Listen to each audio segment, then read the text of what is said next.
Même si on va dire, bah, tu seras rentable, mais tu seras rentable dans 4 ans, mon pauvre. Ouais. Des pâtes que tu vas manger tout le mois, là. Si tu n'as jamais écrit quelque chose vraiment de plus de 40 pages, ouais, tu vas galérer, quoi. À part si tu t'appelles Lena Situation ou un truc comme ça, quoi. Je passais un moment, j'étais à plus de 10 000 € par mois. En décembre dernier, j'ai eu mon compte Amazon clôturé.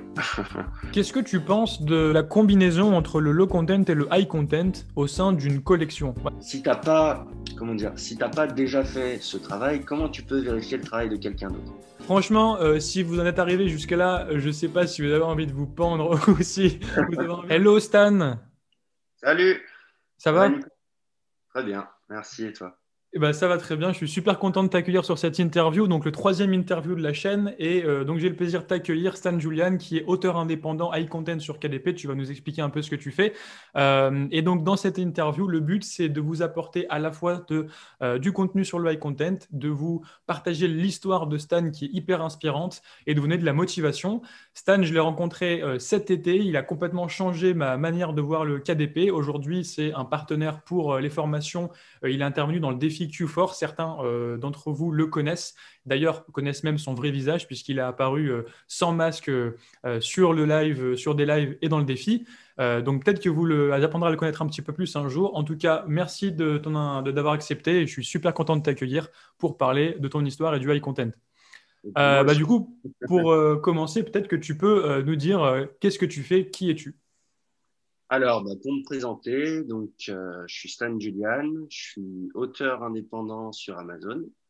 Donc j'écris des livres de high content, donc à la différence du low content, et je fais aussi de la publicité sur Amazon. Donc j'apprends à maîtriser complètement la publicité sur Amazon.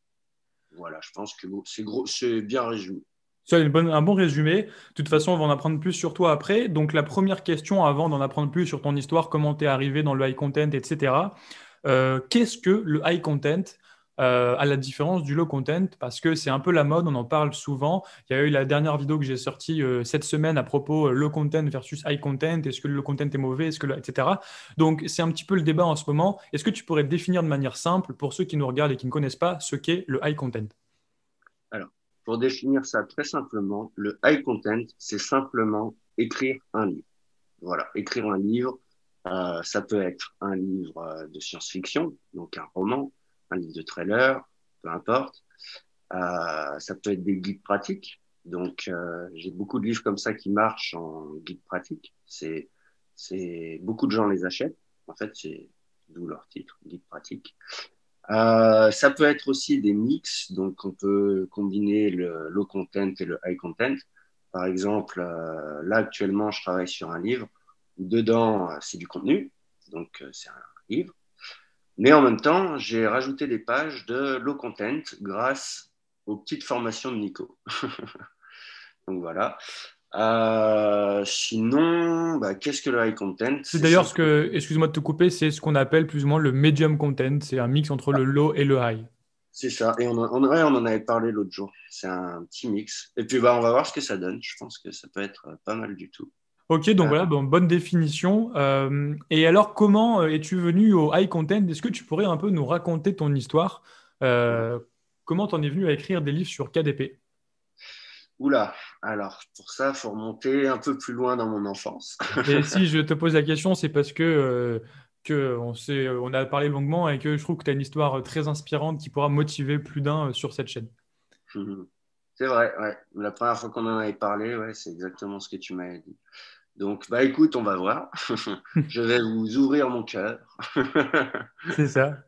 Donc, bah, depuis tout petit, j'aime l'écriture. Donc, j'ai toujours écrit des petits poèmes, des petits livres, des petits machins. Et puis un jour, j'ai découvert Amazon. Donc, j'ai découvert Amazon KDP. Donc, ça, c'était il y a 5 ans à peu près. Euh, J'avais un peu commencé, sauf que j'avais eu un échec. Donc, j'avais publié un livre qui n'avait pas du tout marché. Donc pendant un an, j'ai laissé tomber. À côté de ça, j'étais en études. Euh, Puis je suis parti du jour au lendemain de mes études pour devenir cuisinier.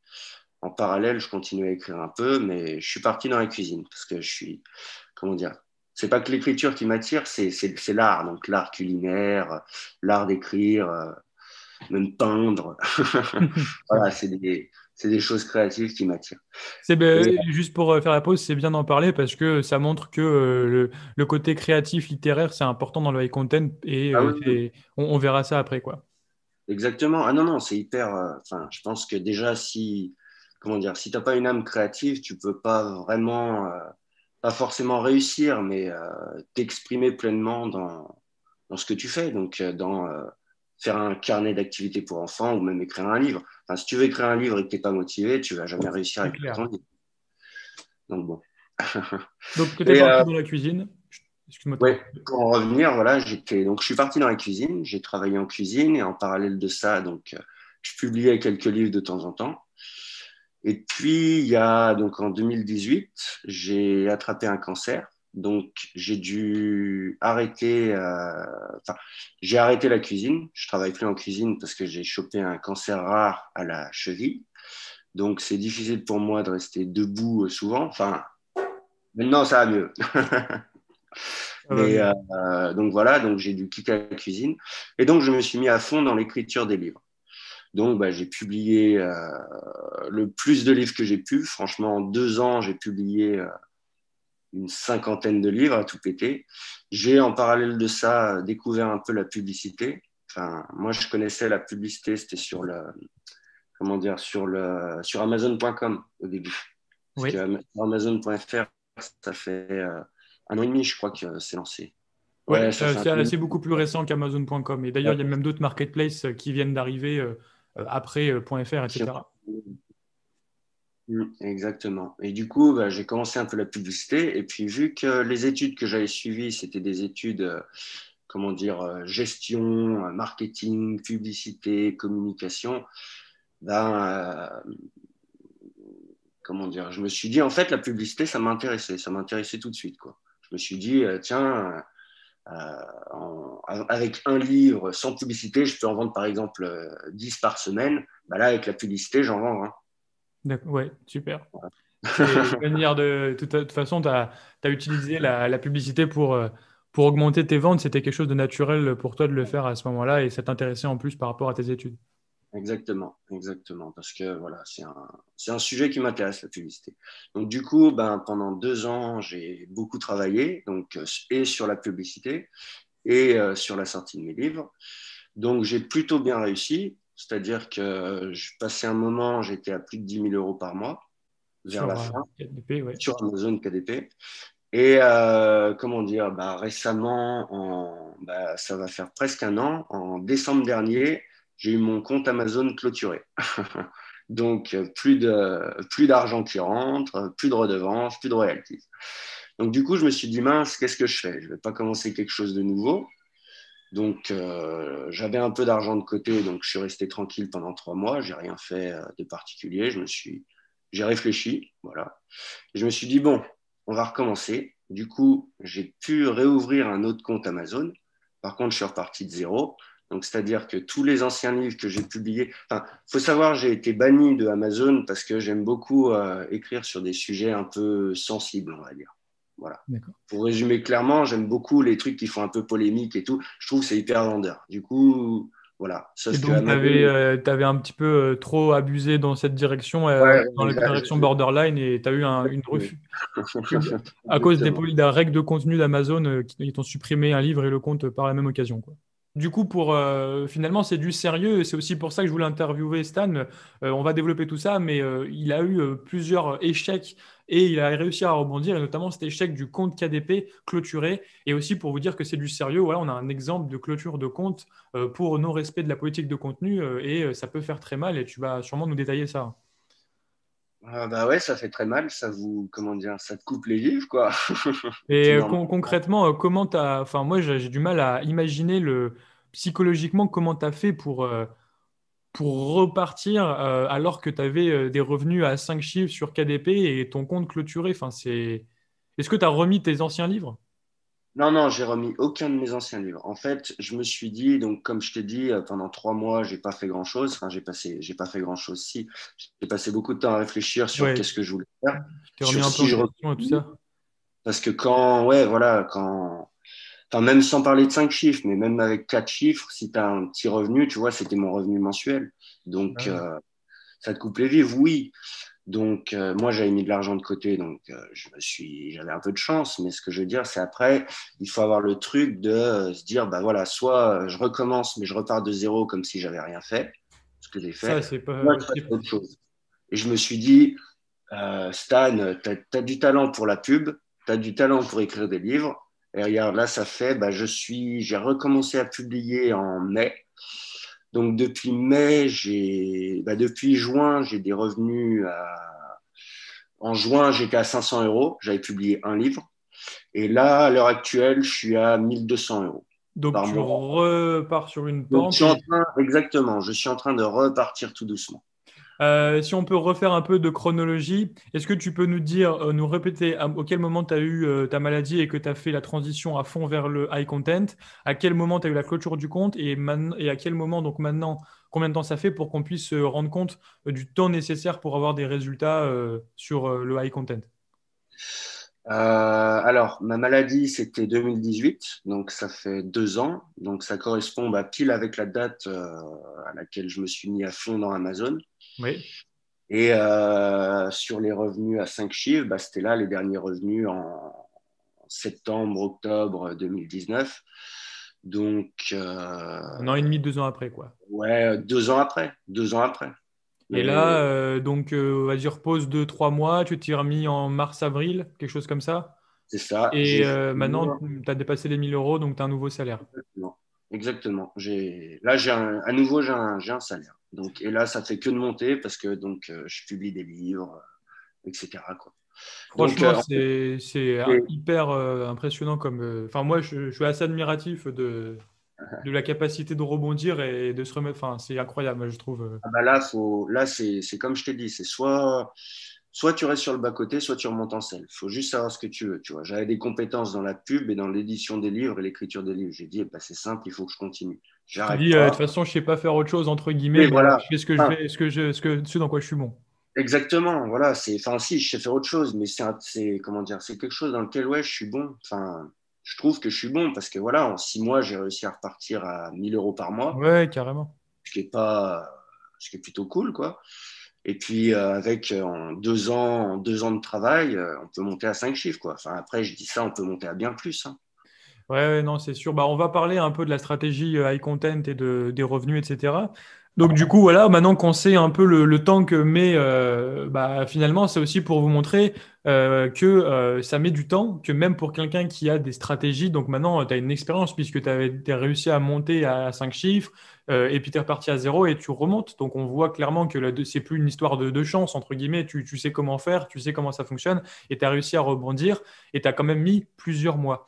Et ça montre donc que c'est une histoire de long terme, qu'il faut patienter, que les résultats ne se font pas en quelques semaines. Et aussi, autre chose que j'ai envie de dire, prenez l'exemple de Stan, c'est que même en ayant un compte fermé, tu t'y es remis parce que ça te passionne tellement et que tu aimes tellement ça et que tu as tellement décidé de faire de ça ton activité principale que tu ne peux pas, entre guillemets, faire autre chose. Et du coup, posez-vous cette question, faites pas juste du KDP, que ce soit low content ou high content parce que c'est la mode, faites-le parce que vous avez vraiment envie de le faire, que ça correspond à vos goûts, à vos compétences et à ce que vous voyez pour l'avenir. Toi, tu te vois, j'imagine, encore auteur dans 1 an, dans 2 ans, dans 5 ans, voire peut-être même après. Exactement. Exactement. Je me dis, enfin, peut-être pas, comment dire, continuer à en faire mon métier toute ma vie. Ce que je veux dire, c'est il y a plein de choses que j'ai envie de découvrir et de choses nouvelles que j'ai envie de faire. Mais continuer à écrire, ouais, ouais, ça c'est un truc, je Ouais. le ferai jusqu'à la fin, ça. Bah, en tout cas, ça prouve que quand on est passionné, on peut vraiment faire des choses incroyables. On peut peut-être faire une transition pour avoir plus d'éléments concrets sur le high content. Est-ce que tu pourrais nous dire, donc maintenant qu'on sait ce que c'est que le high content, quel est le process de travail, les étapes clés du high content? Il y a plein de gens, ils disent, OK, le high content, mais par quoi je commence? C'est quoi faire du high content? Au quotidien, c'est quoi ton quotidien de auteur à high content? Alors, je vais commencer par mon quotidien et après je te donnerai, par exemple, quel processus moi j'utilise pour écrire. En fait, Ça marche. Déjà, donc moi, je mixe mon quotidien entre la publicité Amazon, que j'aime beaucoup, et l'écriture. Donc en fait, je passe la majorité de mon temps à écrire. Sauf que, bah, comme vous tous, je pense, je passe aussi la majorité de mon temps à publier sur Amazon. J'ai fait quelques couvertures pour mes livres, mais la grande partie du temps, je le délègue. Mais que voilà, j'ai des compétences en design, quoi, même si c'est pas mon, Ton cœur de métier, oui. comment dire, mon cœur de métier, quoi. Ouais, exactement. Et donc, bah, la journée typique, c'est simple, c'est tu te lèves, t'écris, tu manges, t'écris, tu vas te coucher. Voilà. Parce qu'en Donc toi, tu fait, moi, donc écris j'ai, tes livres vraiment. moi, j'écris tous mes livres. J'écris tous mes livres. J'utilise pas de ghostwriter. Donc, par contre, c'est quelque chose que j'aimerais beaucoup essayer. Donc, prendre quelqu'un pour faire écrire un livre, pour voir ce que ça donne. Mais pour l'instant, je me concentre pas là-dessus. Donc, oui, je rédige bien tous mes livres moi-même. Tous mes livres sont écrits de ma main. Et en fait, moi, la stratégie que j'applique, c'est j'essaie de sortir un livre par mois. Donc, c'est-à-dire que j'écris un livre, ça me prend un mois. Puis ensuite, on va dire temps de publication maximum 2 mois. Je vous expliquerai après pour Ouais, le avec une processus. sorte de roulement, j'imagine. Ouais, en fait, essayer de faire un roulement que tous les mois, il y a un livre qui sort. Ok. Sauf que c'est vraiment une cadence dure à tenir parce que tous mes livres, moi, ils font entre 105, ouais, on va dire 100, et là, j'ai publié un livre qui fait presque 300 pages, donc entre 100 et 300 pages, donc il faut les tenir quand même. Ouais. Et puis régulièrement, quoi. Mais après, bon, c'est de l'entraînement, c'est une habitude aussi, c'est quelque chose qui se travaille, quoi. C'est pas inné, quoi. À la base, moi aussi, j'ai le syndrome de la page blanche où des fois, je suis comme ça devant mon ordi et je dis, mince, qu'est-ce que je On en fais? parlait d'ailleurs juste avant qu'on commence l'interview. Tu disais, t'imagines pas à quel point la première, quand ta page est vide et que le premier mot est tellement dur à sortir. Le mot, ouais. Moi, je trouve le plus dur, c'est le premier mot. C'est quand la page elle est vierge comme ça, c'est même pas à moitié du chemin, c'est le premier mot. Et tu te dis, putain, j'ai tout ça à écrire et faut que je commence. C'est bien quand tu parlais du rythme de un par mois, je pense que ça va répondre à pas mal de gens parce que surtout ça fait le contraste avec le low content où on n'est pas du tout habitué à ça. Ouais. Tiens, par exemple, tu nous avais dit donc à peu près 50 livres au moment où tu avais tes maximum revenus, tu avais combien? Une cinquantaine de livres sur ton compte KDP? Parce que j'avais déjà, comment dire, vu que depuis tout petit j'écris, j'avais déjà 25 livres qui étaient déjà écrits, quoi, à peu D'accord. près. Et en termes de Peut-être, vente, est-ce qu'il y avait du Pareto? Est-ce que tout vendait plus ou moins? Est-ce que tu avais un livre qui faisait énormément de chiffres? Ça se repartissait un peu comment ta bibliothèque? c'est simple.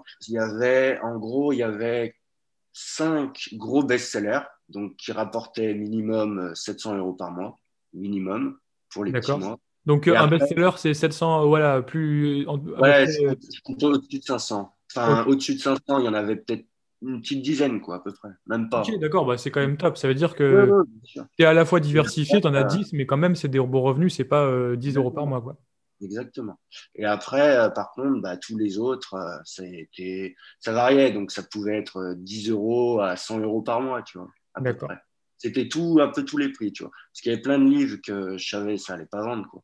Mais ça vendait quand même.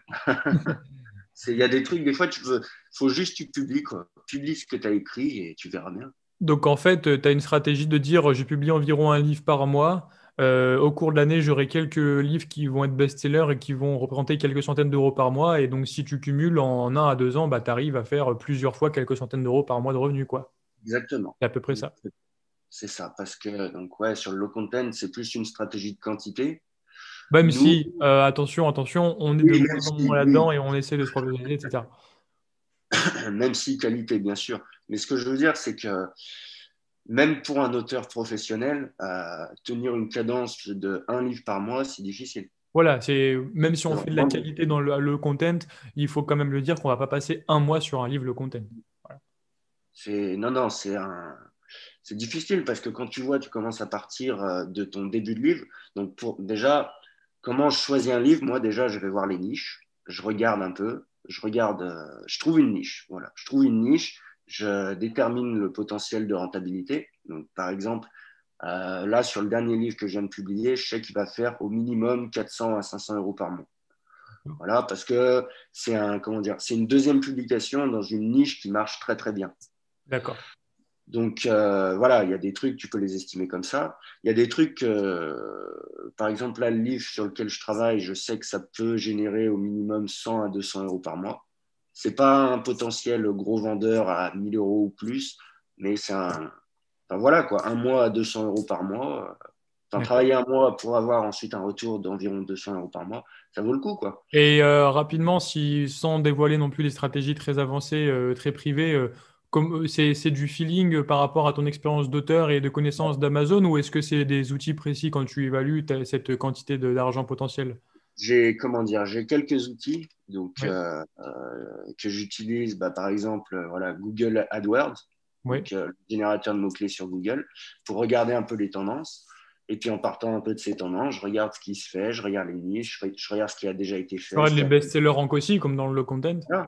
C'est ça, en fait, j'analyse, quoi. Sauf que par contre, si je me plante, c'est un mois de boulot foutu en l'air. Ça, ouais. C'est Donc, pas du tout pareil en termes d'erreur que sur le non. content. Écrire un livre, ça demande. Faut pas faire d'erreur, quoi. Par exemple, si tu passes un an de ta vie, tu vois, c'est ce qu'on parlait tout à l'heure. Moi, ma stratégie, c'est sortir un livre par mois. Mais c'est très dur à tenir. Mais parce que si par exemple je me foire, et ben en fait, je foire juste un mois de travail. Alors Oui, que si je prends 6 mois à écrire un livre, je foire 6 mois de travail. c'est ça. C'est ça le truc. Et finalement, des fois, tes livres sur lesquels tu as passé un mois vont être aussi rentables que si tu y avais passé 6 mois en plus. Oh, bien sûr. Oh oui, oui, bien sûr. C'est pas proportionnel à Après, la durée dans laquelle tu passes, quoi. non, non, regarde, par exemple, mon livre sur la publicité, j'y ai passé 2 ans, mais parce que j'ai passé 2 ans à apprendre. Donc Mais Stan si, Julian a un livre sur la publicité Amazon qui est ici, que vous pourrez retrouver sur Amazon. Voilà. exactement. Et donc celui-là, j'ai passé 2 ans dessus, mais par contre, je sais que, comment dire, il a un bon potentiel de vente, mais c'est pas un livre qui fera plus de 500 euros par mois, quoi. Oui, oui, c'est une Voilà, toute petite niche. exactement. C'est une toute petite niche qui sert à peu de monde au final, mais qui sert beaucoup quand même, quoi. C'est ça le truc. Mais voilà, enfin, j'y ai passé 2 ans dessus parce que j'avais goût à le faire. C'était vraiment par passion. Alors Ok. que je savais que c'est pas le livre qui allait me rapporter le plus, quoi. Voilà. Je voulais rebondir sur ce temps et le côté punition de un mois si tu te loupes, qui est hyper intéressant, je trouve, parce que c'est aussi donc, quelque chose qui est plus difficile que le content, parce que quand on se plante dans le content, on se plante sur de quelques heures à quelques jours pour les livres, le content les plus développés. Voilà, même un carnet d'activité très développé, vous allez mettre allez, une semaine pour le faire. Si vous mettez bien, voilà, au pire une semaine. Mais en fait, c'est aussi un piège. C'est-à-dire que comme ça va vite, on a tendance à un peu bourriner et à accélérer la cadence. Alors que toi, comme tu sais qu'un livre high content va mettre un minimum de temps à être produit, au moins quelques semaines, un mois, eh bien forcément, tu vas pas non plus te lancer dans des milliers de projets sans étudier, sans savoir ce que tu fais. Donc tu sélectionnes peut-être mieux. Et comme c'est plus dur en amont, forcément, peut-être que tu as un taux de réussite plus élevé que dans le content. D'ailleurs, si tu fais le pourcentage sur ta bibliothèque du nombre de livres qui vendent et ceux qui vendent pas, je pense que le pourcentage est bien meilleur que sur une bibliothèque le content classique. Ouais, parce que tous mes livres vendent. Donc, j'ai aucun livre qui ne vend pas. Voilà. Donc Qui ça, vend, enfin, c'est pas du tout vend le cas pas sur une minimum bibliothèque une content. fois par mois. Ouais. Voilà. D'ailleurs, c'est quoi tes royalties? Parce que ça aussi, c'est un autre avantage du high content, c'est qu'il y a des grosses royalties. Ah, ça.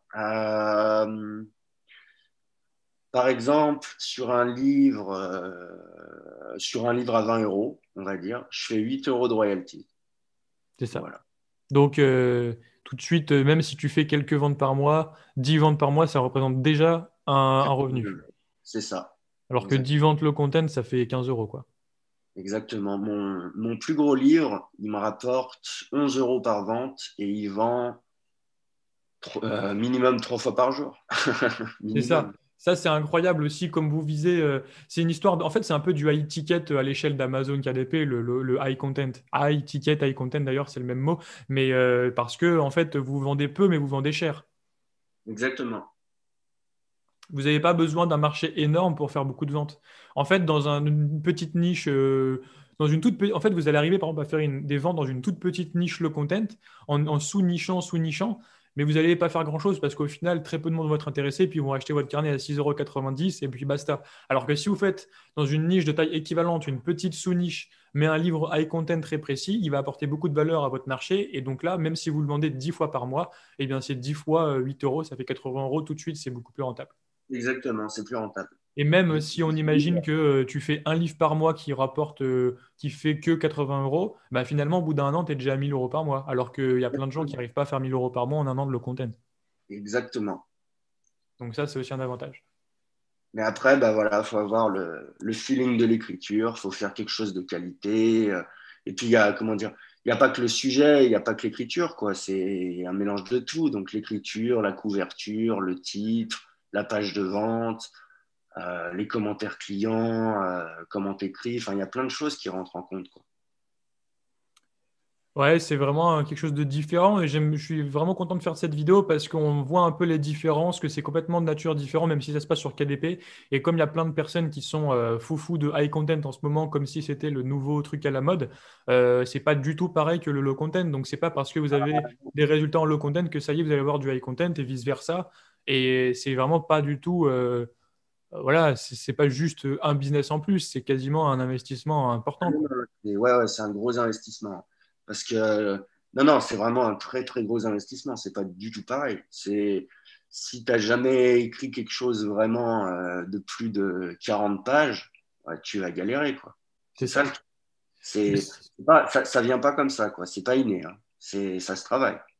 Est-ce que tu valides ce que je disais dans les lives, c'est si vous n'aimiez pas faire des dissertes en français au lycée et que vous n'aimiez Ah pas ouais. faire votre devoir, je sais pas, de philo ou même votre mémoire de licence ou de master ou quoi, eh bien, vous ne faites pas du high content. Tu valides? Bon, laissez tomber tout de suite. Faites autre chose.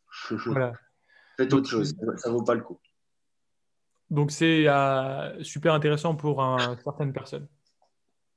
Exactement. C'est voilà, c'est faut avoir, faut être un peu littéraire quoi à la base quoi. C'est pas du design quoi. C'est pas, ça a rien à voir avec le low content. C'est ça. C'est comme tu l'as bien résumé. Ça n'a strictement rien à voir. C'est un, comment dire, designer c'est un métier, mais écrivain c'est un métier aussi quoi. Et ça, en fait, tu as un boulot d'écrivain, tout simplement. C'est ça. J'avais une question, c'est sur les choix des niches et des sujets, etc. Quand on publie dans des niches le content, on trouve une niche qui a l'air intéressante. C'est assez rapide de faire un carnet à l'intérieur parce que, bon, on s'informe un peu, on regarde la concurrence, on regarde des templates, etc. Et on arrive plus ou moins à créer un intérieur, même un peu développé. Par exemple, dans la formation Défi en route vers Q4, j'ai montré comment on crée un intérieur pour le point de croix. J'y connais absolument rien en point de croix. Et rapidement, en 2-3 heures, j'ai réussi à faire un intérieur bien développé et décoré sur le point de croix. Mais on imagine que c'est beaucoup plus long sur du high content. Si j'ai envie d'écrire un livre sur le point de croix, je vais vraiment galérer. Donc toi, comment tu fais? C'est quoi ton process vite fait de recherche de contenu avant d'écrire pour apprendre un sujet? Est-ce que tu publies que dans des sujets que tu connais déjà ou est-ce que tu apprends et est-ce que ça fait partie du process du high content? Alors, pour l'instant, je publie que dans des sujets que je connais déjà. Donc, il n'y a pas beaucoup de sujets où j'ai écrit où je m'y connais pas encore. Mais sinon, la recherche, c'est la même. C'est lire des livres, regarder des revues scientifiques, les sondages scientifiques, rechercher un peu sur Internet. Mais Internet, ça peut être ton meilleur ami, mais ça peut être ton pire ennemi. Parce qu'il y a Oui. beaucoup de conneries. Enfin, comment dire, j'écris pas sur des trucs que je connais pas parce que si par exemple, on va partir sur le point de croix pour Voilà, être un peu. imagine tu veux faire un livre sur le point de croix pour débutants. Déjà, franchement, ça va être compliqué parce que moi, je m'y connais pas et que si je veux aller chercher des informations, le premier truc que je fais, c'est j'ouvre sur Google, qu'est-ce que le point de croix? Je regarde machin, après je regarde un peu des trucs. Après, là, je regarderai des journaux de grand-mère, quoi, des catalogues pour grand-mère, pour prendre un peu l'idée, mais en soi, je m'y connaîtrais pas trop, quoi. Parce qu'après, et mince, pardon. Et quand tu regardes par rapport au magazine ou par exemple au conseil de grand-mère, tu vois, quand ta grand-mère elle te file un conseil, tu vois, c'est qu'elle a la sagesse, tu vois, elle le sait. Et quand tu vois des conneries sur Internet, tu te dis merde, en fait, tu vois, et tu as écrit un sujet sur ça, sauf que bah, tu as écrit n'importe quoi, en fait. C'est C'est ça le ça, truc. tu dis que les gens passionnés de la thématique vont tout de suite le voir si tu as pompé du contenu un peu tout mâché sur Exactement. Internet. Ils sont pas Exact- non- les gens sont pas non plus débiles, ils vont aussi taper Voilà. des choses. Donc si tu n'apportes pas un truc vraiment important dans ton livre, c'est compliqué. Exactement. Bah, regarde, c'est par exemple là sur le livre que je suis en train de finir, là, d'écrire. Oui, J'ai regardé un peu sur Internet, j'ai fait 4 sites. Les 4 sites, ils avaient le même contenu qu'ils avaient tous plagié entre eux.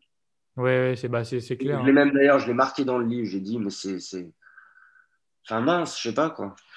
Voilà. Donc non, j'écris pas. Comment dire? J'écris sur des thématiques que je connais. Voilà. Oui. Si c'est une thématique vraiment inconnue, je laisse tomber, ça sert à rien. Mais si c'est des, comment dire, des notions ou des thématiques que je connais, je vais écrire dessus. Ça Voilà. marche.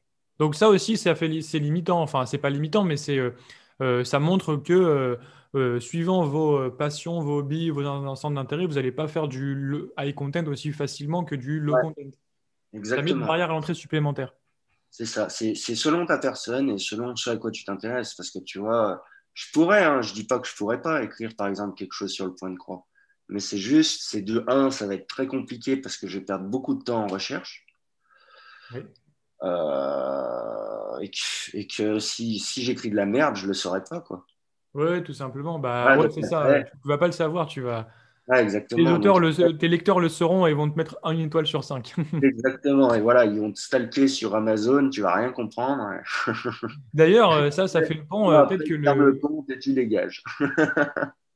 les commentaires sont peut-être encore plus importants en high content qu'en low content, non? Ouais, ouais. Si t'as pas de bons commentaires, t'es mal. Parce que, tu vois, en fait, c'est tout con, hein. Imagine-toi, en fait, en train d'aller sur Amazon, tu vois deux produits, on va dire des chauffages, par exemple. Tu vois deux chauffages qui te plaisent les deux. Les prix, c'est le même, sauf que tu en as un, il a 4 étoiles et demie sur 500 commentaires, et l'autre, il a une étoile sur 100 commentaires. Tu prends lequel? C'est ça, ouais. Et surtout, même en plus, je dirais que sur le high content, il y a vraiment une histoire tu vas chercher du contenu, donc tu vas chercher de la qualité du contenu. Alors que par exemple, par définition, sur du low content, quand quelqu'un achète un carnet d'activité ou un logbook, il sait à peu près ce qu'il va avoir à l'intérieur. Donc des fois, il a un super coup de cœur parce qu'il y a des activités incroyables, mais les carnets se ressemblent quasiment plus, tous ou moins. Et donc finalement, ça va être un peu de hasard, un peu de la couverture, un peu du look inside, etc. Mais les gens, finalement, il n'y a pas non plus tant de discrimination entre les différents carnets. Alors que le high content, tu peux vraiment avoir un livre pourri ou un livre super incroyable qui apporte énormément de contenu sur un domaine. Clairement, un Exactement. livre de 250 pages sur lequel tu as passé 3 mois en tant qu'expert, quelqu'un qui arrive et qui fait ça en faisant une petite synthèse de quelques blogs et 50 pages, ça va être nul quoi, à côté. Donc, Exactement. Exactement. ouais. Et pour le coup, pour le long terme, un livre qui a pas un des mauvais commentaires high content va être Ah, beaucoup non. plus impacté, alors qu'un low content, bon, des fois, voilà, on peut remonter. Non, non, quand t'es en high content, t'es mort. Enfin, après, je sais que pour les livres, on va dire, il y a 30 à 40% des personnes qui lisent la page produit, qui la lisent pas entièrement, mais qui jettent un œil. Voilà, parce qu'après, tout se fait sur la couverture. Mais qu'est-ce qu'on voit tout de suite? C'est les commentaires, c'est le nombre Ouais. d'étoiles. Et quand tu vois tout de suite le nombre d'étoiles, si par exemple il est à 2 étoiles, tu vas direct, tu lis même pas la page de vente, tu vas directement aux commentaires et tu regardes les Ouais, commentaires. c'est Si tu ça. te dis, ah, ok, c'est de la merde, bah, laisse tomber. Et en plus, souvent, sur les high content, on a des commentaires du style ce livre n'apporte pas d'informations, c'est du revu, machin, du pré-mâché, et ça se voit. Donc là, les gens, clairement, ils savent qu'ils vont rien apprendre, donc ils vont pas acheter. Alors que sur un low content, des fois, c'est oh, j'aime pas, mon petit-fils a pas aimé le coloriage, oh, il y a ci, ça. Mais après, les gens, ils disent oui, bon, bah, ça va, ils sont un peu difficiles. Alors que, ouais, sur le high content, si on te dit que le contenu est mauvais, t'as pas envie d'acheter. Exactement. Mais c'est comme, tu vois, c'est l'autre jour, je faisais une petite recherche de niche et je suis tombé sur un livre qui avait, par exemple, bah, c'est pas par exemple, il avait 4 étoiles et demie sur peut-être 200 commentaires, quoi. Je descends et tout, je vais voir. Et la thématique était très intéressante, tu vois. Je voulais juste voir si je pouvais venir me greffer. Et en fait, donc c'était on va dire un formateur qui a rédigé son livre, sauf que tous les bons commentaires qu'il avait, c'était genre des commentaires de ses élèves ou de ses clients. Et en Oui. fait, en tout premier commentaire, donc qui a dû remonter parce que plein de gens ont dû trouver ça utile, c'était le commentaire d'une vraie cliente qui disait, mais en fait, le livre, c'est de la merde. comment dire, l'auteur, il parle que de lui pendant 150 pages, il parle de son enfance, de machin. Après, il parle de la thématique pendant 50 pages et après, il vend sa formation derrière. Oui, C'est ça le c'est vrai truc. qu'il y a il y a une forme de high content qui est le high content qu'écrit un influenceur sur sa thématique en vendant à son audience. Donc, c'est pas très compliqué, entre guillemets, tout le monde achète. Voilà. Exactement. Surtout si tu es un vendeur de formation, tu vends des formations à plusieurs centaines d'euros. Demain, tu sors un livre à 19 euros, tout le monde l'achète. C'est facile de monter dans le top 100 pendant quelques jours et d'avoir des commentaires, quoi. Par contre, après, t'es mort. Voilà. C'est ça le truc. Donc, c'est de la stratégie court terme, quoi. C'est complètement à l'opposé de ce que je fais et de ce que je prône, quoi. D'ailleurs, question qui rejoint ça, comme on a vu que les commentaires c'est très important et que les commentaires en général c'est ce qui fait le succès long terme d'un livre, dans le high content, dans le low content, tu sais, on peut avoir une montée fulgurante dans les BSR et un livre qui décolle au lancement.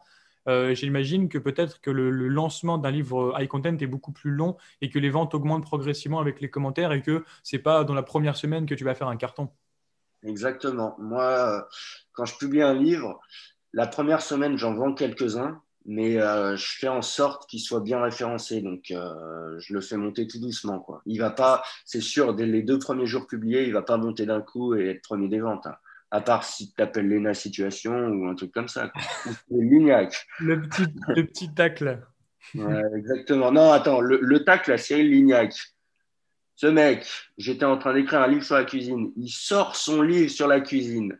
Je dis, bon, il m'a eu. Je dis, bon, je vais peut-être faire un concurrent. Ben non, il sort le tome 2. J'ai Ouais, dit, de allez, toute façon, la marque Cyril Lignac aurait toujours de toute ouais, c'est façon mort. écrasé n'importe quel auteur high content.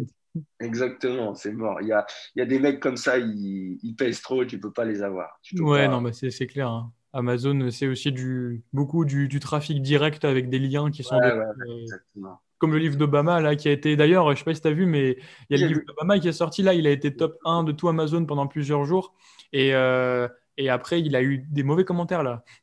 Plein de Ah gens qui ouais? disent que c'est nul, ouais. C'est J'ai vu, c'est pas il y a bien. moins de 4 étoiles sur 5 en moyenne, ce qui est assez peu pour un livre connu comme ça. C'est pas lui, hein, qui l'a écrit, hein. Ouais, ouais, bien sûr, mais justement, il y a des jeux. Et puis, Et si tu regardais les également acheté aussi, et ben le livre également acheté avec celui d'Obama, c'était celui de sa femme. ouais, ouais, ouais.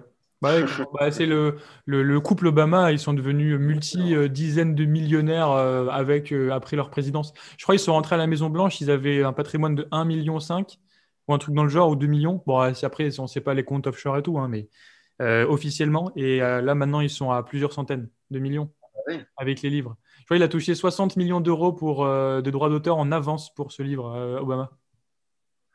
Ah, il y en a, ils sont dans un haut niveau, tu vois. Ouais, on n'est pas dans les 2500 euros par mois de KDP. Donc, Ah non. Là, après, de toute façon, c'est une fois que tu as une grosse notoriété, tu peux y aller, quoi.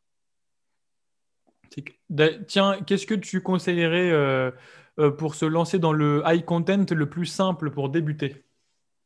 Le plus simple pour débuter à écrire? Ouais, quel type de...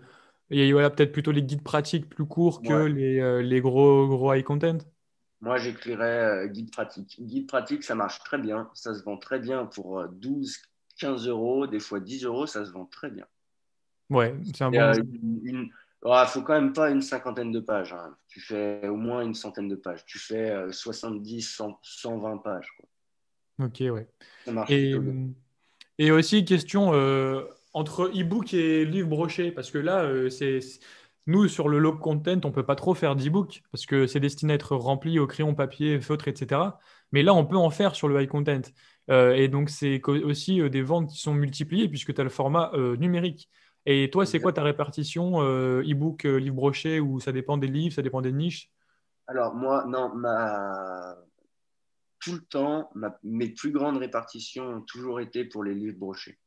Ce que je veux C'est dire vrai, ouais. par là, moi, j'écris beaucoup des livres guides pratiques, formations ou sur des sujets bien précis.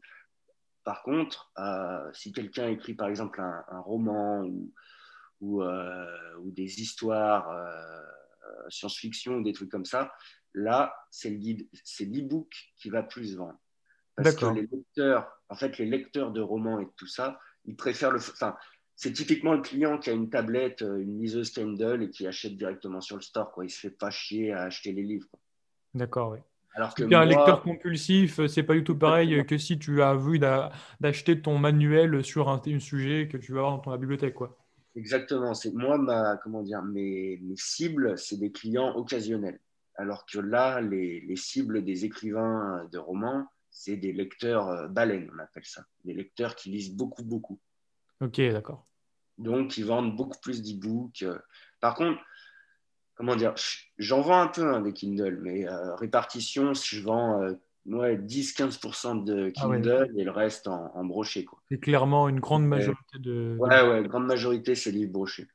Et mince, ça m'a cassé ce que je voulais te dire. Désolé. C'est pas grave. Ah oui, oui, je parlais niveau revenu. En fait, je gagne aussi plus d'argent avec les livres brochés, mais niveau redevance, les Kindle, ça vaut plus le coup. Parce que tu prends 70% du prix de vente, hors TVA, et il n'y a pas de frais d'impression, il y a juste un petit frais de livraison qui est de 50 centimes, quoi, c'est tout. D'accord. Ouais. Donc, en soi, tu gagnes plus sur un Kindle, quoi. Donc bah, de toute façon, tu conseilles aux gens de mettre les deux et puis Ah, ils vont. les deux, ah oui, oui, bien sûr, les deux, bien sûr. Voilà. Faut pas se cantonner à un seul, ça c'est sûr. Ok, bah du coup, ça fait une bonne transition vers la question que je voulais poser à la fin, ou même la discussion un petit peu sur la délégation. Donc toi, tu nous as dit que tu n'avais pas commencé à déléguer, que tu écrivais tout seul tes livres, que tu passais beaucoup de temps à écrire. Mais et j'imagine qu'il y a pas mal de personnes qui se demandent si on peut déléguer parce qu'ils n'ont pas forcément envie d'écrire 5 heures par jour comme toi, ou qui ont juste envie de faire du high content, mais de manière plus entrepreneuriale, en mode maison d'édition. Qu'est-ce que tu penses de cette stratégie, même si tu ne l'as pas encore testée? Et surtout, on parlait de la qualité du high content qui est très importante sur le long terme pour avoir des bons commentaires, etc. Quand on parlait des points de croix et du fait que bah, si tu ne maîtrises pas le sujet, ça va être compliqué d'écrire un vrai livre de qualité. Et on imagine que ça va être encore plus compliqué si tu délègues ça et que ça passe pas par toi-même. Donc voilà, qu'est-ce que tu penses de ça? Sous forme de discussion, un peu, on va parler de ce sujet, c'est hyper intéressant. Et personnellement, c'est ce qui m'intéresse le plus. J'ai pas forcément envie d'écrire toute ma journée, quoi.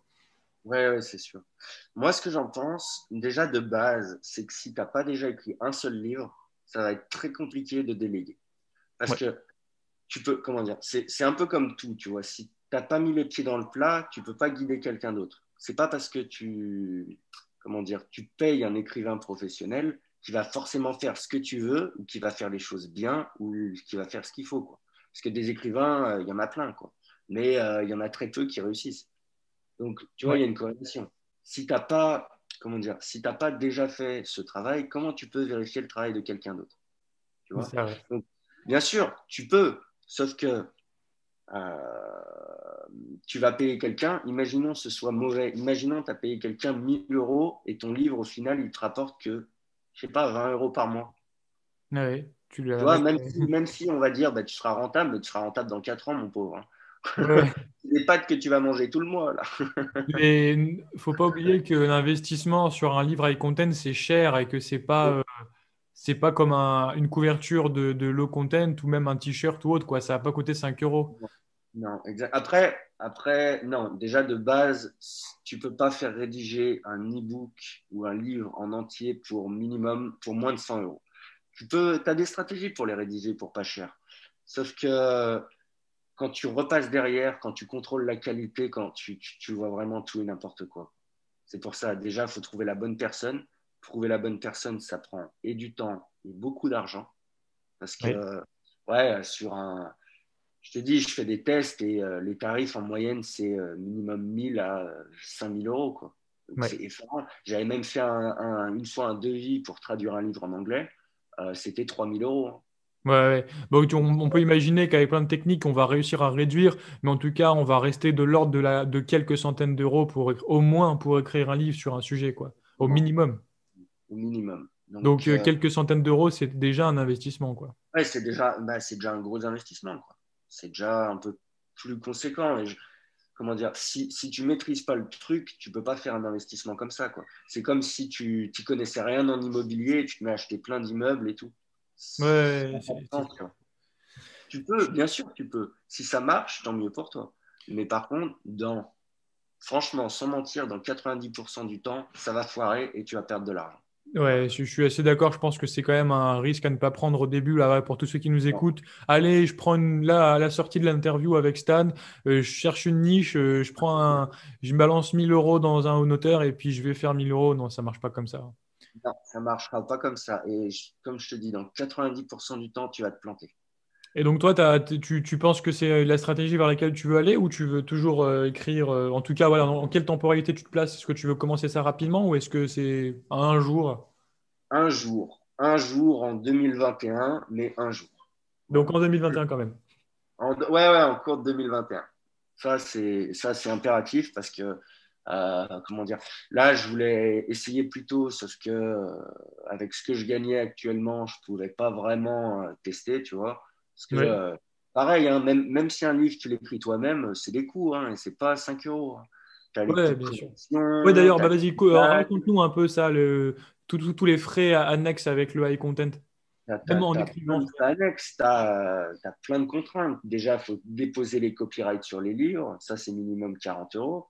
Il faut un correcteur. Un correcteur, c'est minimum 20 euros de l'heure. Donc, sachant qu'il passe, moi, le mien, le correcteur, il passe 1 heure pour 10 pages. Donc, tu vois, déjà, enfin, c'est pas 5 euros, quoi. Oui. Les frais de design. Donc, parce qu'il y a des couvertures que je fais, mais c'est des couvertures très simples. Quand je veux des choses plus sophistiquées, je prends des vrais bons designers qui me coûtent un peu plus cher. Donc, ça dépend. Ça varie entre 150 et 300 euros selon ce que tu veux. Ça D'accord. peut aller plus haut, mais une bonne couverture de livre, c'est le prix. Ouais, c'est vrai, quand tu vas sur Upwork, que tu tapes book, KDP book cover, e-book cover, c'est souvent des prix un peu élevés, quoi. Bon, là, pour le coup, je dirais quand même pour aller dans le sens de ne pas non plus vendre de faire dédresser un tableau complètement noir du high content, c'est que nous, en tant que low content, on a appris des compétences de design. Et par exemple, moi, je pense que j'aurai les capacités personnellement de faire des très belles couvertures et que je ne vais jamais passer par un créateur. Enfin, peut-être pour gagner du temps, mais je pourrais le faire. Donc ça, on va dire que c'est peut-être quelque chose qu'on peut enlever comme coût. Mais en tout cas, au moins, comme tu disais, la relecture, si tu traduis les traductions, le dépôt de copyright. D'ailleurs, tu déposes les copyrights, c'est ça? Ouais. Tu déposes les copyrights et après, de toute façon, il faut faire ton dépôt de ton livre à la Bibliothèque nationale de France. Donc, c'est pas. Enfin, c'est plus compliqué que sortir un carnet de low content. Ouais. Donc, Et après, plus long, plus de barrières à l'entrée, mais un revenu plus important à la clé si tu le fais bien. si ça marche, C'est ça. si ça marche, faut pas l'oublier. Parce Et qu'après, tu peux te projeter, te dire, ouais, je vais sortir un livre par mois, moi aussi et tout. Sauf que si tu choisis des mauvaises niches, si tu n'as pas la bonne stratégie, ou même si tu n'as pas encore le feeling de l'écriture, bah, ton premier livre, tu vas rester bloqué dessus 3 4 mois. Souvent, tu vas laisser tomber. Tu vois, souvent, moi, il y a beaucoup de trucs que j'ai commencé à écrire et que j'ai laissé tomber. J'ai dit, ça ne sert à rien, ça ne vendra pas, ou j'ai pas voulu le finir. J'en ai plein des ouvrages comme ça. Euh, mais voilà, non. l'ordinateur de Stan est plein de points doc qui sont pas terminés au milieu d'une phrase. Celui qui me pique cet ordi, il a de l'or, hein. Il y a au moins, franchement, il y a au moins 30 livres qui ne sont pas publiés encore. Franchement, si vous en êtes arrivé jusque-là, je ne sais pas si vous avez envie de vous pendre ou si vous avez envie de continuer, mais j'ai l'impression qu'on n'a pas fait le meilleur tableau du high content. Non, si, c'est vraiment un business model incroyable et il y a énormément de choses, mais Non, oui, on voulait pas vous vendre du rêve et vous dire que c'est quelque chose qui demande de l'investissement. Et toi, ça fait plusieurs années que tu en fais, tu es bien placé pour parler. Je connais des gens qui en ont fait, qui sont bien placés pour en parler. Pareil, on parlait dans la vidéo que j'ai sortie cette semaine de Nelly Fienne. Je ne sais pas si tu vois de qui je parle, qu'on ne sait plus trop où elle est passée. Elle a peut-être parti avec l'argent des formations ou a eu un problème ou elle a, je ne sais pas, bon, elle est partie. Mais en tout cas, je sais, j'ai eu plusieurs retours de ces élèves, de ces formations avec des échecs importants. Ils étaient un peu dégoûtés du high content. Moi, j'ai eu ça au début que j'ai commencé YouTube. Des gens qui me disaient, j'ai fait du high content. C'était dur, j'ai pas réussi, et maintenant je fais du low content. Donc le high content, c'est tout sauf une mode, c'est tout sauf un nouveau business, c'est tout sauf un nouveau Eldorado. C'est un truc trop puissant, hyper rentable si vous le faites bien, avec des possibilités énormes. Finalement, c'est de l'édition. Faudrait regarder les chiffres de l'édition en France depuis des années, mais c'est un marché énorme, la vente de livres. non, non, ouais, c'est pas nouveau, hein. C'est pas nouveau, ça existe depuis Voilà, c'est pas l'avancement du nouveau, ouais. computer, hein. Bon, Mais il y a plein de choses, plein de barrières à l'entrée, mais c'est aussi ce qui fait sa force, c'est que comme il y a une grosse barrière à l'entrée, il y a moins de concurrence aussi. exactement. Et il y a moins de concurrence et les bénéfices sont plus importants par unité vendue C'est en ça. comparaison du low content. Voilà. Ouais, Ah. on pourrait résumer ça comme ça. Je pense que ça a fait un Ouais, mais bon panorama. après, tu vois, c'est pas pour, comment dire, pour vanter, pour vous dire, ouais, écrivez pas de livres, laissez-moi le marché, ça n'a rien à voir. C'est en gros, je veux pas vous mentir, faut vous conseiller au mieux, c'est dur, Ouais. c'est dur. Voilà, tu peux rentrer dedans et tu peux te faire une place, mais il te faut minimum 1 an de galère, quoi, je pense. Après 1 an de galère, cela dit, peut-être pas, hein, parce que je connais quelqu'un, il a lancé un livre sur Amazon KDP, il n'était pas du tout écrivain et tout. Son premier livre, il fait 300 € par mois, quoi. Donc voilà. Donc Bon, voilà, après, ça reste quand même pas encore un salaire, quoi. Pour en vivre, en tout cas. voilà. Non, bien sûr, ça reste pas encore un salaire, mais tu vois, c'est un bon début. Ouais. C'est quelque chose, ça commence bien, tu vois. Parce que si tu te lances et tu fais un livre, il fait que 2 €, quoi, t'es un peu dégoûté, quoi. Oui, c'est ça. Donc, ça prend du temps, c'est un investissement qui vaut le coup, mais ça va mettre du temps. On demande toujours combien de temps il faut pour réussir sur KDP, combien de temps il faut. Ça dépend de plein de choses, ça dépend des gens, ça dépend de la moment où vous vous lancez. Si vous vous lancez en septembre et que vous faites plein de bonnes publications, comme il y a l'effet de Q4, vous pouvez très bien vendre. Il y a des gens qui se sont lancés au moment du premier confinement qui ont tout explosé. Mais en moyenne, si vous enlevez tous ces facteurs aléatoires, ça met toujours plusieurs mois, voire au moins 1 à 2 ans pour arriver à construire quelque chose de solide et de stable qui permette d'assurer un revenu et qui vous permette de vous dire que ça y est, vous avez quand même construit quelque chose, quoi. Exactement, Ouais. exactement. Après, ça vaut le coup. C'est quelque chose qui, honnêtement, vaut vraiment le coup. Mais faut le mettre en place. Voilà. Qu'est-ce que tu penses de la combinaison entre le low content et le high content au sein d'une collection? Moi, c'est ce que j'aimerais vraiment développer, c'est de dire d'attaquer des niches, d'essayer de les dominer à la fois avec du high content et du low content. Typiquement, j'avais pris un exemple dans la vidéo précédente sur la niche de l'apiculture, pardon. Bah, tu peux écrire un livre sur les abeilles, comment s'occuper de sa ruche et tout, et tu peux faire un carnet pour les apiculteurs pour qu'ils notent les paramètres d'une ruche. Et à côté, tu as des carnets de notes un petit peu humoristiques qui vont faire les cadeaux accessoires un peu fun à côté. Et au final, tu peux décliner 3-4 high content sur des sous-niches de l'apiculture, avoir quelques low content et quelques no content, et tout ça regroupé au sein d'une même page auteur et dominer la niche complètement. Qu'est-ce que tu penses de ça? C'est une très bonne stratégie parce que c'est une stratégie d'upsell. C'est-à-dire que tu Ah ouais. as ton produit principal, donc on va dire c'est ton livre sur les abeilles, on va dire il est à 20 €, et tu as ton carnet low content, on va dire il est à 10 €. Ça veut dire, on va dire, imaginons sur 20 €, tu te fais 10 € de redevance, et sur celui à 10 €, tu te fais 5 €. C'est juste pour imaginer le truc. Au lieu de te faire juste 10 €, tu te feras peut-être une fois sur 5 ou une fois sur 2. Au lieu de juste 10 €, tu te feras 15 €, tu vois. Ouais. En soi, c'est pas, enfin, c'est le même acheteur, quoi. Donc, en fait, Ouais, parce que tu peux le mettre en plus les références dans ton livre le high content. Il y en a un qui est là pour récupérer du trafic et des ventes et du trafic, quoi. exactement. Moi, dans mes livres, par exemple, si j'ai d'autres livres dans la série, je les mets, quoi, par Ouais. exemple. Tout ça. Et est-ce que tu as déjà fait des e-books gratuits qui ont une vocation à agir comme un lead magnet? Parce que ça, j'avais entendu parler de cette stratégie. D'ailleurs, je ne sais même pas ce qu'il en est par rapport à Amazon. Donc, il y a des gens qui faisaient des trucs complètement borderline. Donc là, on divague, hein, on n'est même plus vraiment dans le sujet. Mais Ouais, ouais. j'avais vu, il y a des gens qui faisaient des e-books gratuits qui sont par nature un peu viraux sur Amazon, puisque dès que c'est gratuit, les gens cliquent, achètent, et, enfin le prennent. Et dans ce carnet, dans ce livre, ils mettaient plein de liens affiliés, par exemple. Donc ça, c'est autre chose, mais on peut imaginer qu'on fait un peu pareil avec un premier e-book d'introduction qui est un lead magnet qui va rediriger vers tes e-books plus avancés et tes low content, par exemple.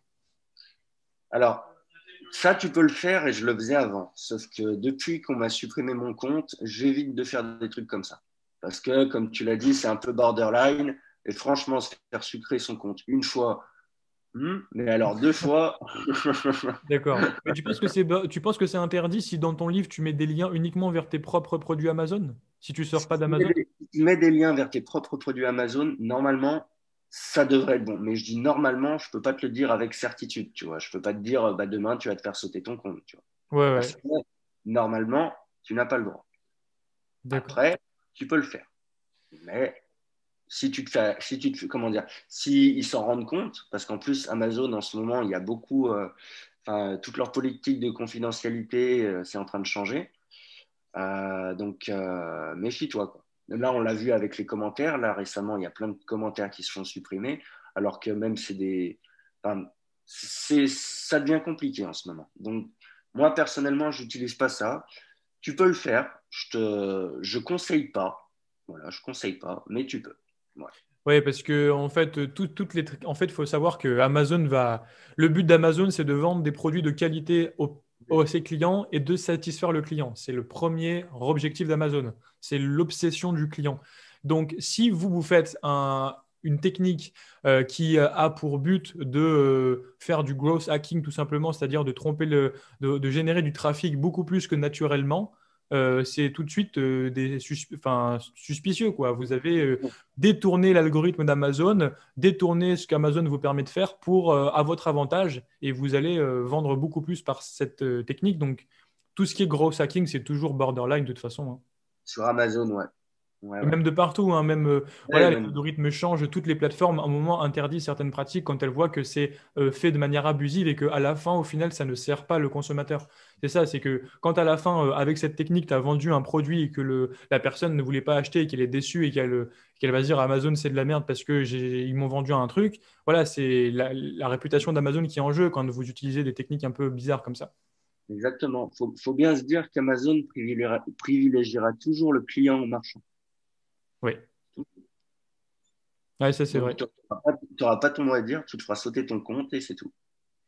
Et est-ce que, on parlait d'acquisition de trafic et de growth hacking, tout ça, est-ce que pour toi, la publicité est indispensable dans le high content ou pas? Indispensable, c'est un grand mot. Elle aide beaucoup. Elle te fait beaucoup augmenter tes ventes. Indispensable, non, parce que tu peux très bien. Je connais une auteure, elle gagne 15 000 euros par mois à peu près, elle fait aucune publicité.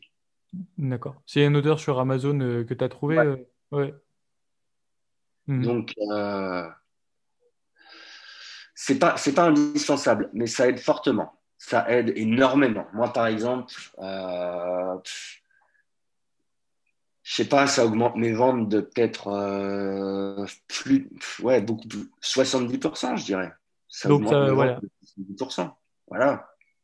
Donc, ça augmente tes ventes. Et est-ce que tu lances tout de suite, par exemple, pour le lancement, on est en train de s'apercevoir que sur le high content, le low content, c'est de plus en plus difficile de se démarquer sur certaines niches. Donc, la publicité comme une pub de lancement où on est limite à perte au début pour profiter du BSR, etc., et du cercle vertueux avec le BSR, c'est quelque chose qui se pratique. Est-ce que toi, sur le high content, comme c'est plus tranquille et que ça monte tranquillement avec les reviews qui arrivent et le flash fiche produit qui s'améliore, est-ce que tu lances la pub une fois que ça commence à vendre? Ou est-ce que tu fais une pub de lancement dès le début? À quel point c'est important pour toi?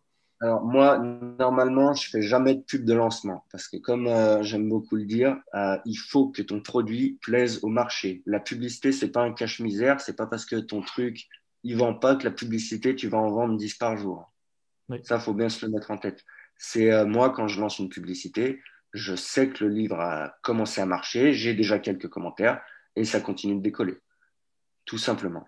Si tu lances, par exemple, après, c'est une stratégie différente pour le low content, parce que le low content, comme tu l'as dit, il y a plus de concurrence. Mais tu as aussi plus de gens qui font des erreurs dans leur publicité et qui mettent, par exemple, des enchères à 50 centimes, à 1 euro, à des trucs comme ça, quoi. Ce qui est Oui. excessif, parce que sur Amazon, en moyenne, il vous faut une cinquantaine de clics pour faire une vente. Je dis bien en moyenne.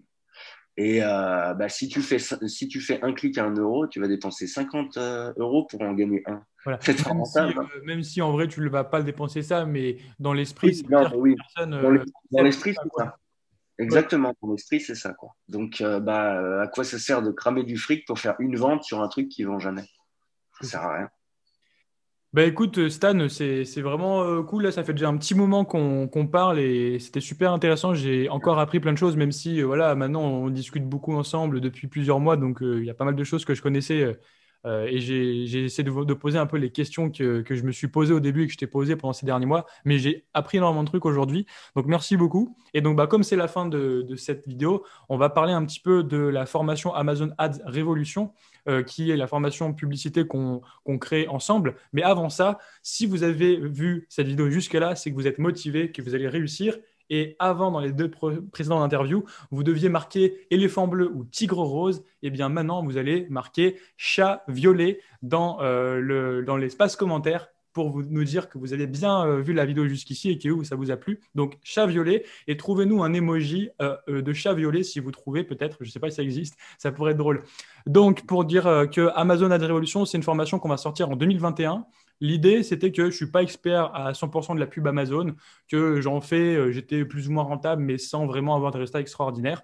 Et je voulais trouver quelqu'un qui soit pro, et tu es arrivé à moi pile au bon moment pour me dire que tu avais une expertise sur la publicité, que tu crées ce livre sur la publicité. Et donc, on crée une formation ensemble. L'idée, c'est un petit peu que j'ai fait le cobaye. Tu m'as coaché pendant plusieurs mois pour avoir aujourd'hui des publicités qui commencent à être de plus en plus rentables. Et également, on a organisé un coaching qui s'est déroulé de novembre jusqu'à janvier 2021, qui n'est pas encore terminé. Et en fait, à l'issue de ce coaching que tu as fait sur moi, ce coaching qu'on fait sur des membres d'autres formations, l'expertise que tu as développée pendant 2 ans avec le livre que tu as rédigé et tout ça, de le combiner en une formation en alliant ton expertise et mon retour d'expérience sur le low content pour vous faire une formation 100% Amazon Ads pour le Amazon KDP qui sortira en 2021. Et cette formation est disponible en pré-vente cette semaine, même si vous n'aurez pas accès à l'espace tout de suite parce que ça sort en 2021. On voulait vous le proposer en pré-vente à un tarif préférentiel. Donc, vous pouvez cliquer ci-dessous pour voir la page de vente. Et d'ailleurs, on va utiliser pour cette formation Schoolmaker, qui est le logiciel d'hébergement de formation de Stan Leloup de Marketing Mania. En fait, ça va nous permettre de ne plus être sur System.io et d'avoir un espace beaucoup plus professionnel avec donc des vidéos de formation, mais également on va pouvoir intervenir, donc Stan et moi, directement dans l'espace de formation pour répondre à vos questions. Vous pourrez poser les questions en dessous des vidéos, il y aura un forum structuré. Donc en fait, c'est une sorte d'hybride entre une formation et un coaching de groupe où on va répondre à toutes les questions, l'espace de formation va s'enrichir, ça va devenir un vrai endroit pour parler de la pub avec tous les exemples de chacun. Il y aura aussi les études de cas des membres coachés qu'on est en train de coacher en ce moment, mes études de cas sur les publicités, celles de Stan, etc. Donc ça va être une formation vraiment qualitative, 100% Amazon Ads, et c'est pour ça qu'on a un peu pris le temps avant de la sortir et qu'elle sort qu'en 2021, parce qu'on voulait faire les choses bien, tout simplement. Est-ce que tu confirmes tout ça, Stan? Ouais, bien sûr, je confirme. En fait, on voulait pas aller trop vite, quoi, parce que comme Nico vous l'a dit, donc j'ai testé mes méthodes sur lui, ça a marché. On va dire que là, le coaching qu'on a, c'est quelque chose à un autre niveau. Donc, comment dire, on est en train de reproduire la même chose On a un pour membre coaché qui a une collection incroyable, qui va dépasser, je pense, les 10 000 ou 15 000 euros de vente sans problème sur le mois de décembre. C'est du haut niveau de collection low content développé. Et donc là, on est vraiment sur un coaching très sérieux, quoi. exactement. Et là, en fait, ce coaching, donc, il sert surtout à, comment dire, si vous avez déjà lancé une publicité et que ça s'est mal passé, ou que ça tourne mal, ou que ça tourne pas assez, en fait, là, on est en train totalement de revirer de bord, quoi, de voir si on peut faire le revirement de bord, le changement de situation et passer vraiment en positif net, quoi. Donc Donc ça, en fait, c'était ouais, cette le but. personne, elle avait déjà des pubs qui tournaient, qui étaient plus ou moins rentables, voire satisfaisantes, mais qui pouvaient aller beaucoup plus loin, aller plus loin dans l'optimisation. Donc en fait, cette formation, elle s'adresse à vous si vous n'avez jamais commencé la pub, vous aurez tout de la base, de l'explication du vocabulaire d'Amazon jusqu'aux techniques les plus avancées. Si vous avez déjà fait de la pub, que ça vous a pas plu parce que ça vous a pris la tête ou que vous n'avez pas compris ou que vous avez eu tout simplement des mauvais résultats, c'est pour vous. Et si vous êtes également avancé, que vous avez déjà fait de la pub qui est plus ou moins rentable et que vous voulez aller encore plus loin, eh bien vous aurez toutes les techniques fines, optimisées et un petit peu underground de Stan que Stan a développé depuis 2 ans d'expertise sur la pub, ce qui est quand même une longue expérience. Exactement. Donc Et voilà, si vous êtes intéressé par ça, c'est dans la description. exactement. Parce qu'on voulait donc une formation complète, quoi, qui s'adresse pas que aux débutants, mais aux avancés en même temps et que, enfin, vous donner le plus de contenu possible dans la formation. Voilà, ça c'était vraiment le but premier. Bon, en tout cas, c'est un plaisir de faire ça avec toi, Stan, et Ah de bah, t'avoir parmi nous. J'espère que tu interviendras encore sur cette communauté. Mon but actuellement, parce que tout le monde progresse, l'expertise de chacun évolue. c'est de faire preuve d'humilité et de faire intervenir des personnes qui vont être experts dans certains sujets parce qu'on ne peut pas tout faire. On ne peut pas faire du low content, du high content, de la pub, du no content, du print on demand, des formations et être bon dans tout. C'est impossible. Donc, au bout d'un moment, il faut s'entourer des bonnes personnes et tu es la bonne personne pour la publicité et le high content. Bah, écoute, je pense qu'on peut conclure. Est-ce que tu as un mot de la fin? Un petit conseil à donner? Une petite remarque, une citation favorite? Je ne sais pas. Une citation favorite? Non, là, tout de suite, j'ai rien qui me vient en tête. On a tout dit, je pense. Oui, je pense qu'on a tout dit déjà. Oui, oui, on a tout dit. On est passé par beaucoup de sujets en fait. Voilà, c'est comme quand j'ai rencontré Nico, quoi. Moi, d'où le masque, c'est parce que je suis un peu dans l'ombre, quoi. C'est pas, comment dire, c'est pas des choses que je fais naturellement, quoi. Donc, moi, je préfère être dans mon coin à écrire et faire mes petites pubs. Ça montre aussi que le high content, c'est une certaine psychologie, une certaine Ouais, manière de penser, qu'il faut aimer un peu être dans sa grotte à écrire des ouais, livres. C'est pas forcément les mêmes compétences qu'il y a dans d'autres sujets, quoi. Ça va exactement. bien avec ton personnage. En tout cas, Voilà, si vous voulez voilà. voir Stan sans masque, eh bien, ça sera dans les réseaux privés qui sont Telegram ou les formations. Exact. Je peux vous montrer ma barbiche en attendant. Eh ben, merci beaucoup à toi pour cette interview. Ouais, je t'en prie. Et on se dit à la prochaine. Bonne continuation et je te souhaite un bon Q4. Eh bien, merci beaucoup à toi aussi. Merci d'avoir regardé jusqu'à là. N'oubliez pas le mot de passe secret à mettre dans les commentaires avec l'emoji.